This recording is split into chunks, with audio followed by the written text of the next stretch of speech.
ini kita akan serahkan bantuan Umi. Tadi udah sepakati kita akan bantu sebesar 2 miliar rupiah. Wah, luar biasa, Prof. Untuk dikirim ke sana ya.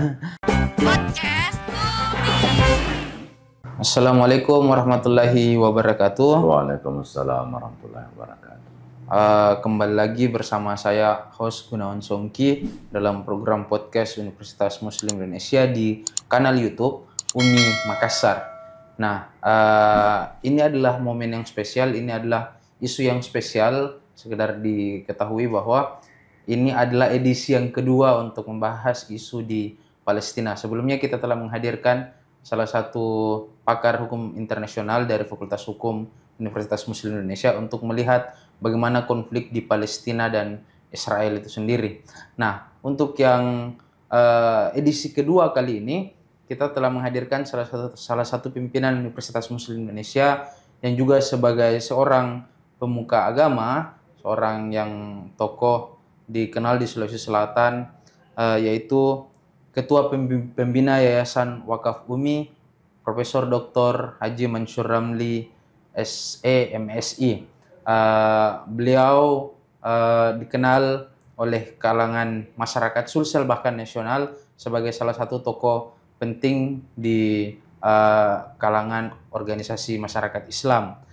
Nah, tanpa mau bertele-tele, seperti yang kita ketahui bahwa hari ini kita akan mengobrolkan tentang apa yang kemudian sedang terjadi hari ini, apa yang menjadi topik hangat di berbagai belahan dunia, yaitu tentang konflik kemanusiaan di Palestina, khususnya di jalur Gaza.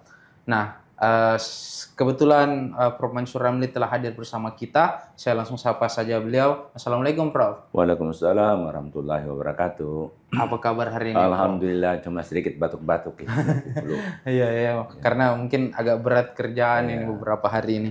Nah, langsung saja nih, Prof. Tanpa masyarakat ini mau butuh banyak pencerahan juga melihat konflik ini agar mereka lebih objektif, lebih cerdas melihat konflik ini yang tidak asal sekedar share apa dan lain-lain, Prof, supaya mereka lebih teredukasi.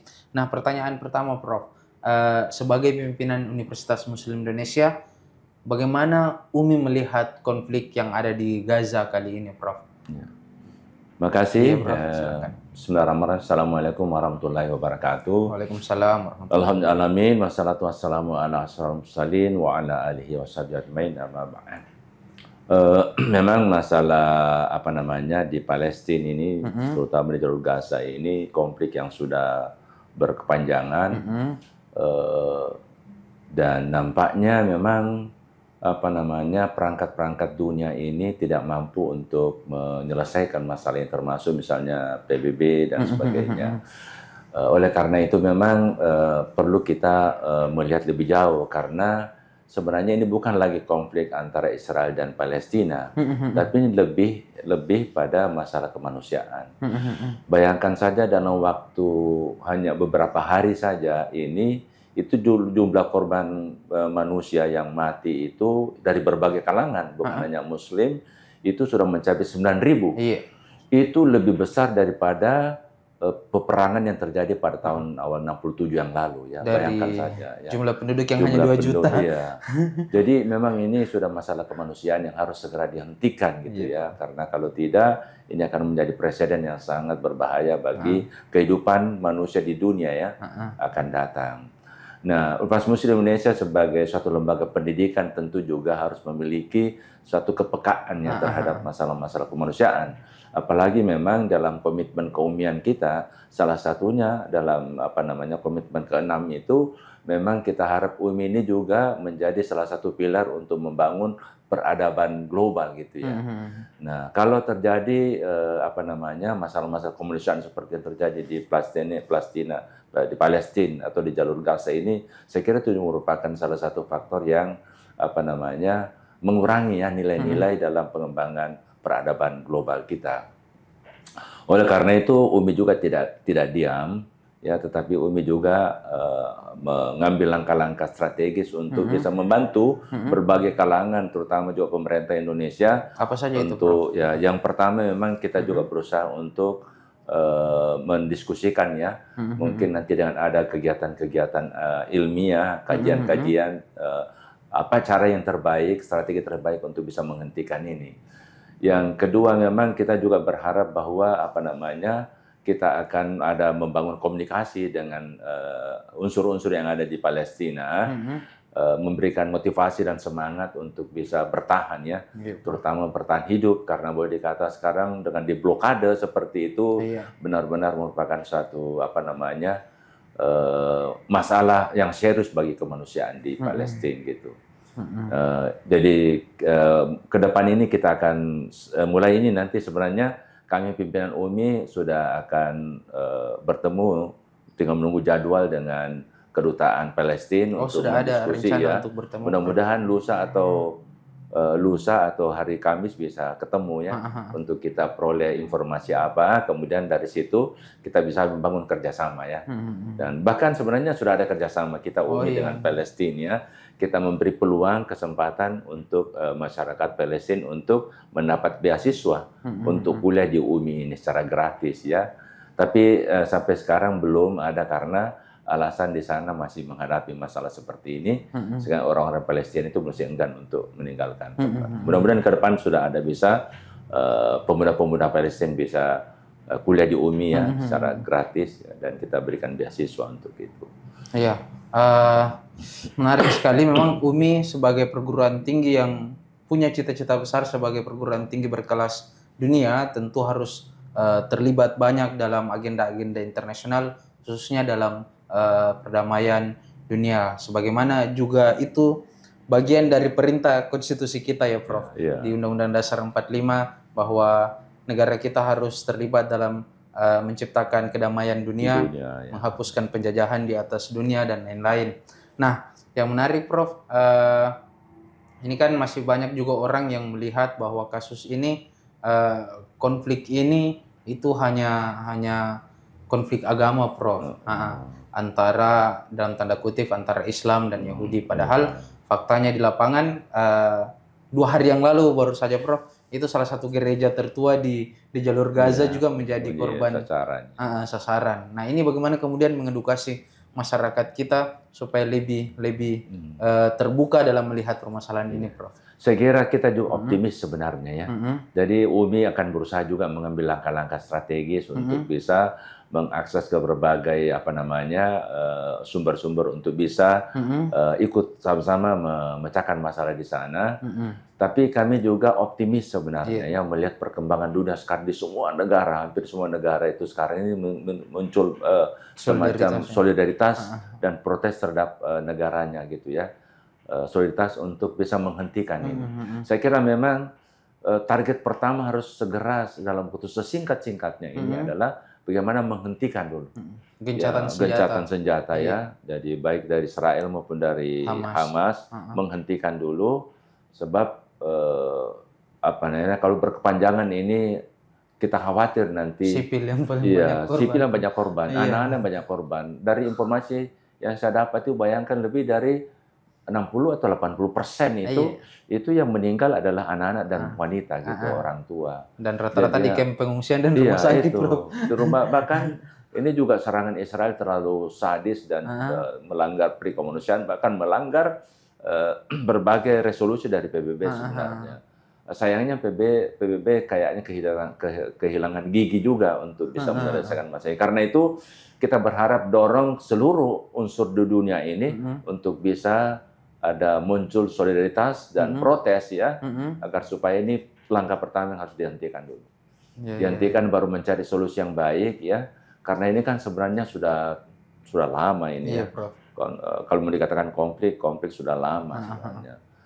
Tetapi ya intinya sebenarnya kalau saya, bagaimana semua negara ya, terutama negara Arab ini langsung saja mengakui ada pernyataan freedom Palestina ya, merdeka Palestina, lalu kita dukung ya. Sama kalau tidak salah kan dulu Indonesia juga seperti itu. Iya, didukung oleh Palestina. Jadi bangsa pertama yang mengakui itu sebelum merdeka sebenarnya kita itu sudah diakui oleh tokoh-tokoh dari Palestina gitu ya. Mungkin kita juga bisa bersikap seperti itu ya.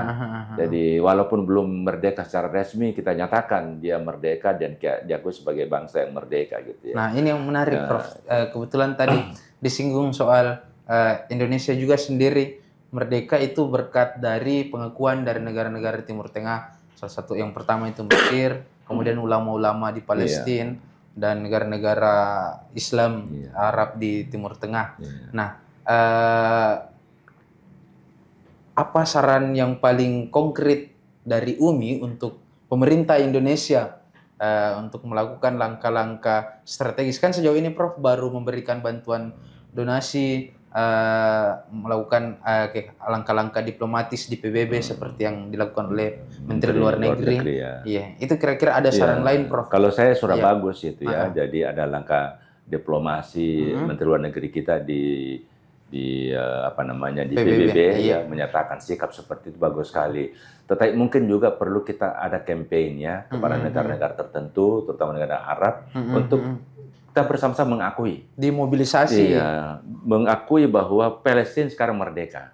Ya, saya kira dengan begitu mungkin sudah mereka merdeka suatu negara, maka itu bisa PBB bisa mengambil langkah-langkah konkret untuk menghentikan Israel gitu ya. Nah, dan saya kira memang perlu juga ini, karena mulai sekarang di Amerika, ini kan sebenarnya Israel berani begitu karena dukungan dari Amerika. Inggris, dan Prancis ya, negara sekutu memang mereka itu ya. Saya kira kalau kita bisa mempengaruhi masyarakatnya untuk masing-masing memprotes negaranya, saya kira itu langkah-langkah strategis juga. Advokasi di negaranya masing-masing. Advokasi ke masyarakat ya, masyarakat di Amerika supaya memprotes negaranya untuk membantu Israel. Demikian juga Inggris dengan Prancis seperti itu. Saya kira itu langkah-langkah yang bagus ya. Dan saya lihat kemarin juga acara di Monas ya, Monas ya kalau nggak salah ya. Solidaritas untuk Solidaritas semua, saya kira terutama Pak Anies Baswedan itu kan luar biasa. Ya betul-betul ingin supaya ini memang bisa di-viral seluruh dunia gitu ya, menunjukkan bahwa ada kekuatan di Indonesia ini yang mungkin itu bisa membantu meningkatkan motivasi, meningkatkan solidaritas, terutama dengan negara pendukung Israel gitu ya, Amerika, Inggris dan Prancis. Itu kalau masyarakatnya secara masif menggugat negaranya, saya kira bisa merubah kebijakan. Itu, ya. Memang ini yang perlu mungkin Umi juga akan berusaha bisa masuki ke situ ya, melobby ke ketiga negara ini untuk mengadvokasi, mendorong ya, memprovokasi ya, supaya masyarakatnya itu bisa memprotes negaranya ya, negaranya untuk tiga negara yang membantu Israel. Kalau itu bisa dilakukan, saya kira akhirnya tiga negara ini pasti ya, kalau masyarakatnya yang protes ya, dia akan berubah juga ya, akan berubah. Kan sebenarnya sederhana saja, tidak usah membantu Israel. Israel pasti akan kewalahan gitu ya, dia akan menghentikan. Di sini juga mungkin di negara-negara Islam supaya kita juga mendorong supaya Hamas dan unsur-unsur di Palestina juga harus cooling down ya, cooling down dulu. Supaya lebih tenang dulu karena ini sudah masif sekali ini ya. Ini sangat berbahaya bagi kehidupan Palestina. Bahkan gitu. Terbaru Prof katanya hasil investigasi dari intelijen Israel, mereka menuduh rumah sakit Indonesia yang ada di Gaza itu sebagai salah satu tempat bersembunyi kelompok-kelompok makanya Hamas. Di bom juga di sana. Makanya sempat terancam juga di situ. Sebenarnya mungkin informasi intelijennya itu agak kurang tepat. Iya, Prof. Saya menduga begini nih. Saya menduga Israel ini sudah pokoknya membabi buta saja. Ya, yang penting mana sumber-sumber yang bisa menimbulkan kehidupan. Rumah sakit kan kehidupan itu dihancurkan supaya betul-betul habis ini Palestina gitu, habis Gaza itu. Kampus juga sudah diserang. Al-Azhar kampus di Palestina. Jadi memang Israel sudah di luar daripada kemanusiaan. Dan mestinya PBB harus sudah mengambil langkah tegas. Bahkan sanksi. Sanksi. Karena sudah melanggar juga beberapa resolusi yang sudah dikeluarkan oleh PBB. Nah, yang pertanyaan terakhir ini Prof, secara pribadi mungkin, kan ada salah satu solusi yang ditawarkan oleh beberapa negara itu tentang two state resolution, pengakuan dua negara.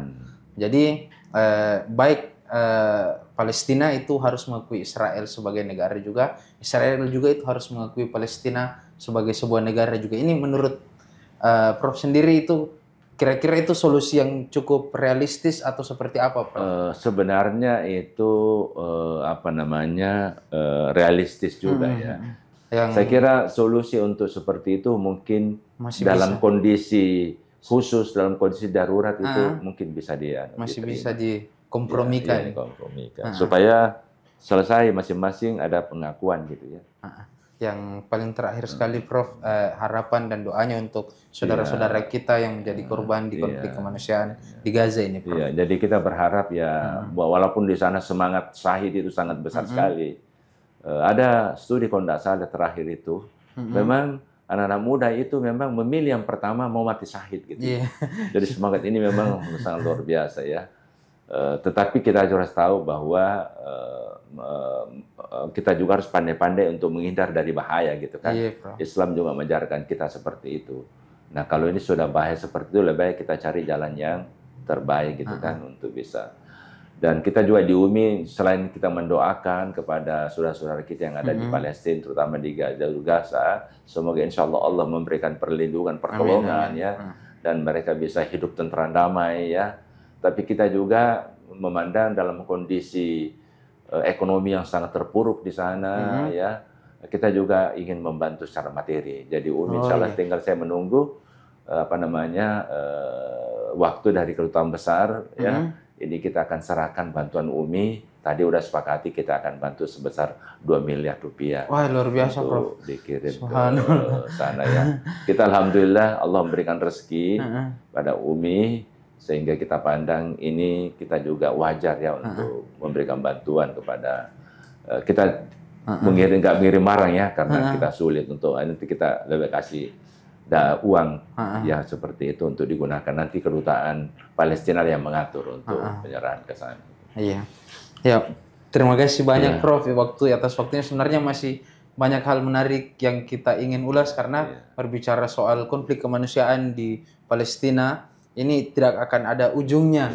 Ini akan ada banyak hal-hal dari sudut pandang manapun akan sangat menarik untuk didiskusikan. Nah, sekali lagi terima kasih atas waktunya, Prof. Dan kita mungkin nanti ke depan juga ini terlepas dari kapan berhenti konflik di sana kita mungkin perlu ada studi-studi, kajian-kajian dari berbagai aspek, dari aspek hukum, ekonomi, sosial, budaya dan segala macam.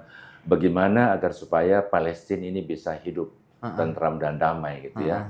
Seperti itu. Mudah-mudahan ya kita dari segi ilmunya kan cukup juga sebenarnya bisa melakukan itu.